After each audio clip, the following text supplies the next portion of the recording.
अब Xiaomi ले चाहिँ यति धेरै Redmi Note 11 Pro को भेरिएन्टहरु लन्च गरेको छ हैन। अब Redmi Note 11 Pro 5G, Redmi Note 11 Pro China variant, Redmi Note 11 Pro Plus, Redmi Note 11 Pro 4G धेरै छ हैन। तर नेपालमा लन्च भएको छ Redmi Note 11 Pro 5G global variant हो यो चाहिँ। अब भन्ने पर्दाखेरि यो चाहिँ Redmi Note 10 Pro 5G जुन लास्ट इयरको थियो त्यसको चाहिँ सक्सेसर हो एक्चुअलीमा हैन।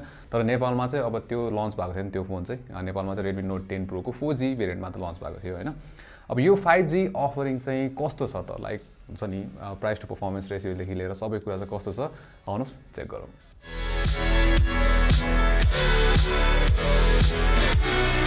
4G बाट 5G मा जम्प गरेसँगै प्राइस पनि बढेर आएको छ। Redmi Note 11 Pro 5G को प्राइस स्टार्ट हुन्छ 37,000 बाट 6128GB भेरिएन्टको लागि। जुन Note 10 Pro 4G भेरिएन्ट थियो लास्ट इयर लन्च भएको त्यो चाहिँ लन्च प्राइस चाहिँ त्यसको 34,000 रहेको थियो।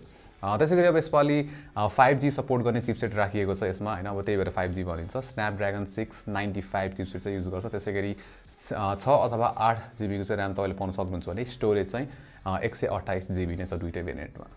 अब यसको बेन्चमार्क स्कोर्सहरु चाहिँ यो प्रकारको छन् र कम्प्यारिजनको लागि मैले Redmi Note 10 Pro 4G र Samsung M33 5G को स्कोर्सहरु पनि राखेको छु हैन। अब हेर्ने हो भने चाहिँ कुनै बेन्चमार्कमा चाहिँ यो अगाडि निस्किन्छ भने कुनै बेन्चमार्कमा चाहिँ यो पछाडी नै पर्छ है। सो टोटली डोमिनेट चाहिँ गर्न सक्दैन नयाँ चिपसेट भए पनि। अब त्यसपछि मैले स्ट्रेस टेस्ट पनि गरेर हेरेको थिएँ हैन कतिको थ्रोटलिङ हुन्छ CPU भनेर र फर्स्टमा चाहिँ जुन 5 मिनेट पछि नै 85% जस्तोमा चाहिँ थ्रोटल हुन्छ। त्यसपछि बिस्तारै 80% र लास्टमा चाहिँ यो 69% मा गएर चाहिँ सेटल हुन्छ र त्यही 69% परफर्मेन्समा चाहिँ काम गर्न थाल्छ हैन। अब यो चाहिँ अब स्ट्रेस टेस्ट मात्र हो र अब स्ट्रेस टेस्ट जुन हुन्छ जतिको पावर युज भइरहेको हुन्छ त्यो चाहिँ जुन हाम्रो नर्मल डेली लाइफमा चाहिँ त्यतिको चाहिँ युज हुँदैन हैन। अब नर्मलकै कुरा गर्ने हो भने डेली लाइफमा चलाउँदाखेरि चाहिँ यो फोन फास्ट नै छ हैन स्मुथ नै थियो भन्न छु मैले पास्टमा हैन। किन भन्दाखेरि अब नयाँ अपडेट आएपछि चाहिँ यो अलिकति स्लो जस्तो फिल भएको छ। स्पेशली एनिमेसन्सहरु ल्याग देखिन्छ हल्का हैन। त्यसैगरी ओभरअल फोन नै त्यसले गर्दाखेरि चाहिँ अलिकति स्लो ल्यागी जस्तो फिल भइरहेछ र आई थिंक यो चाहिँ सफ्टवेयर इस्यु हो जुन नयाँ अपडेट पछि यो इस्यु चाहिँ आइरहेको छ यसमा। अब कुरा गरौँ गेमिङको। सो COD मोबाइल चाहिँ तपाईले यसमा म्याक्स FPS र हाई ग्राफिक्स सेटिंग्स कम्बोमा खेल्न सक्नुहुन्छ। त्यसैगरी भेरी हाई ग्राफिक्समा खेल्ने हो भने चाहिँ भेरी हाई FPS सेटिङ नै युज गर्नुपर्ने हुन्छ।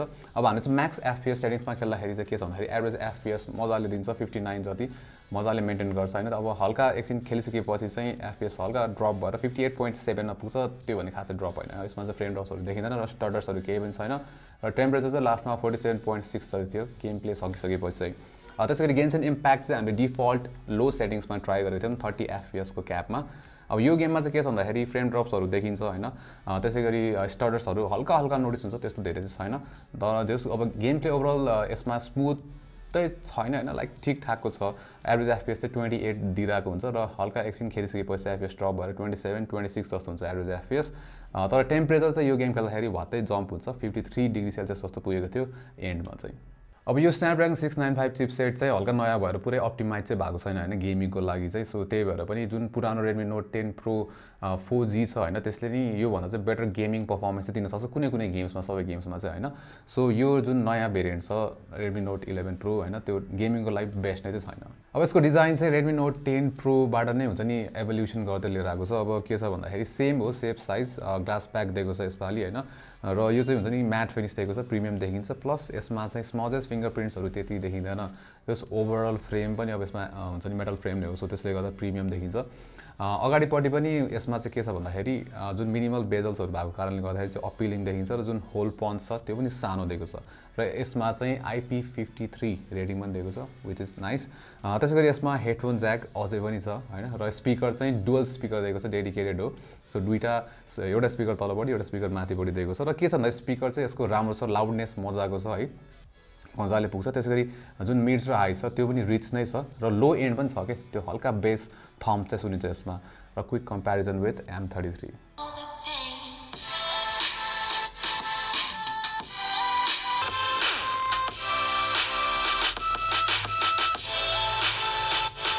अब डिस्प्ले चाहिँ यसमा 6.6 इन्चको सुपर AMOLED प्यानल दिएको छ 120 Hz रिफ्रेश रेट वाला हो गोरिल्ला ग्लास 5 प्रोटेक्सन पनि छ र यसमा चाहिँ DCI-P3 कलर ग्यामट पनि छ है। अब कलर चाहिँ यसको राम्रो छ जुन कलर रिप्रोडक्सन छ हैन विभिड देखिन्छ र विभिड कलर प्रोफाइलमा चाहिँ DCI-P3 हुन्छ सो कलर एक्युरेसी पनि राम्रो छ कन्टेन्ट हेर्न चाहिँ मजा आउँछ। अब यसमा HDR सपोर्ट चाहिँ छैन स्याडली हैन, तर यसमा वाइड बाइन्ड L1 चाहिँ छ। सो तपाईले नेटफ्लिक्समा फुल HD कन्टेन्टहरु चाहिँ हेर्न सक्नुहुन्छ। त्यसैगरी ब्राइटनेस पनि मजाको छ, मोर देन इनफ। तपाईले बाहिर आउटडोर्समा युज गर्दाखेरि केही फरक पर्दैन, मजाले चलाउन सक्नुहुन्छ। त्यसैगरी अब 120 हर्ट्ज रिफ्रेश रेट यसमा छ हैन, तर अड्याप्टिभ चाहिँ छैन। सो 120 हर्ट्ज हुँदाखेरि चाहिँ जतिखेर पनि 120 हर्ट्जमै हुन्छ, एक्सेप्ट तपाईले युट्युब जस्तो भिडियो प्लेब्याक गर्ने एपहरु छिर्नु भयो भने चाहिँ 60 हर्ट्जमा चाहिँ ड्रप हुन्छ यो। अब कुरा गरौँ क्यामेराजको, पछाडिपट्टि चाहिँ यसमा 3टा क्यामेरा दिएको छ। जुन मेन सेन्सर छ त्यो चाहिँ 108 मेगापिक्सलको स्यामसङको HM2 सेन्सर हो। त्यसरी अल्ट्रा वाइड चाहिँ 8 मेगापिक्सलको छ र अर्को लास्टको सेन्सर भनेको चाहिँ 2 मेगापिक्सलको चाहिँ म्याक्रो सेन्सर दिएको छ यसमा। डे लाइटमा चाहिँ फोटोजहरु राम्रै छ, कलर्स अलि वार्म र बुस्टेड देखिन्छ, specially green colour. Dynamic range ठिकै छ र तर स्याडो चाहिँ त्यति राम्रो लागेन, डिटेल छैन हुँदैन त्यति स्याडोजमा, नत्र चाहिँ ठिकै छ। त्यस्तै 108 मेगापिक्सलको फोटोजहरुमा पनि राम्रो छ कलर र डाइनामिक रेन्ज, तर यो फोटोजहरु त्यति शार्प र डिटेल चाहिँ देखिन। त्यसरी अल्ट्रा वाइड चाहिँ मैले स्यामसङ M33 5G सँग कम्पेयर गरेको छु हैन। अब कुन फोटो कसले खिचेको हो गेस गर्न खोज्नुस्। वेल FOV यस्तो छ कि अल्ट्रा वाइड हो कि हैन जस्तो लाग्छ है Redmi Note 11 Pro 5G को चाहिँ। ओभरअल एभरेज मात्र छ अल्ट्रा वाइड, साइड्सहरुमा हेर्ने भने स्पेशली नोइज मजाले नोटिस हुन्छ र ओभरअल एकदम सफ्ट देखिन्छ फोटोजहरु। अब म्याक्रो सेन्सरले चाहिँ फोटोजहरु सफ्ट निकाल्छ, त्यसैगरी कलर्सहरु पनि फरक छ, मेन सेन्सरहरु भन्दा चाहिँ 21 मात्र छ म्याक्रो सेन्सर। लो लाइटमा चाहिँ डिटेल्सहरु राम्रै छ, एक्सपोजर रियलिस्टिक देखिन्छ, त्यस्तै नाइट मोड युज गर्दा चाहिँ एक्सपोजर र डाइनामिक रेन्ज इम्प्रुभ हुन्छ, त्यस्तै हाइलाइट्सहरु पनि मेन्टेन गर्छ यसले।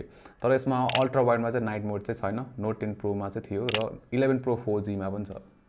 अब अगाडिपट्टि चाहिँ 16 मेगापिक्सलको चाहिँ सेल्फी क्यामेरा दिएको छ हैन, र यो चाहिँ फिक्स्ड फोकस हो। त्यसले गर्दाखेरि चाहिँ के हुन्छ भने कुनै हरेक फोटोजहरु चाहिँ शार्प चाहिँ नहुन सक्छ, तर ओभरअल फोटोजहरु चाहिँ डिटेल राम्रै छ, कलर्स पनि ब्यालेन्स नै देखिन्छ, त्यसैले एक्सपोजर पनि ठिकठाक छ।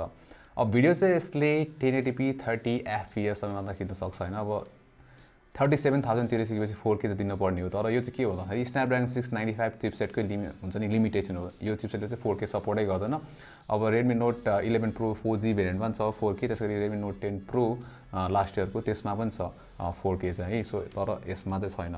त्यसैले भिडियो चाहिँ अब 1080p 30 fps जुन छ त्यो लाइक डिटेलहरु ठिकठाक छ, ब्यालेन्स छ भनौँ। अब शार्पनिङ पनि ब्यालेन्स नै देखिन्छ, त्यसैगरी एक्सपोजर पनि राम्रै मेन्टेन गर्छ, तर हल्का हुन्छ नि डिटेलमा बुस्ट दिएको भए चाहिँ अझ बेटर हुन्थ्यो।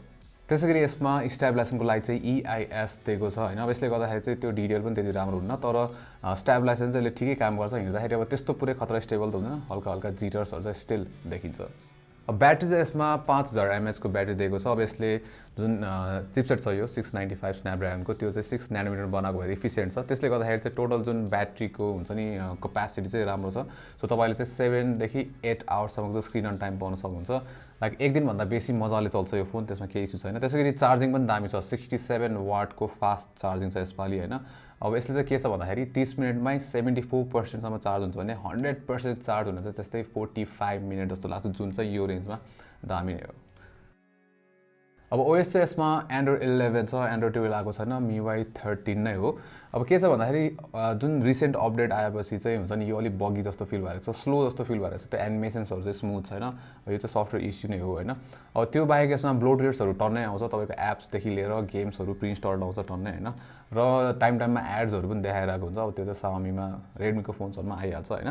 त्यसैगरी अब अरु जुन एक्सपिरियन्स छ त्यो त MIUI 13 को सिमिलर नै भइहाल्यो हैन, तर रिसेन्ट अपडेट पछि स्मुथ चाहिँ लागेको छैन मलाई यो यसमा।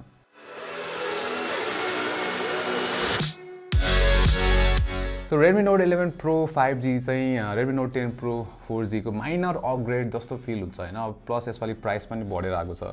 अब यसको मेन जुन ड्रब्याक्सहरु छ त्यो चाहिँ के भन्दाखेरि 4K भिडियो सपोर्ट छैन, त्यसैगरी जुन नयाँ चिपसेट छ त्यो चाहिँ एकदमै गेमिङको लागि फुल अपग्रेड पनि हैन। त्यसले गर्दाखेरि चाहिँ यसपालि के छ भन्दाखेरि Redmi Note 11 Pro 5G चाहिँ पुरै अपग्रेड जस्तो फिल छैन कि यसमा। र पहिला चाहिँ Redmi Note 10 Pro चाहिँ अब मस्ट बाई जस्तो फिल हुन्थ्यो भने यसपालि चाहिँ Redmi Note 11 Pro मा चाहिँ एकदमै इम्प्रेसिभ नै छैन फर द प्राइस। सो यो भिडियोमा चाहिँ यति नै। राम्रोलाई लाइक गर्नुस्, शेयर पनि गर्नु होला, र यस्तै कन्टेन्ट्सहरुको लागि चाहिँ हाम्रो च्यानललाई सब्स्क्राइब गर्नुस् र त्यहाँ भएको त्यो बेल आइकन थिच्नु होला for notifications. Until next time, नमस्ते।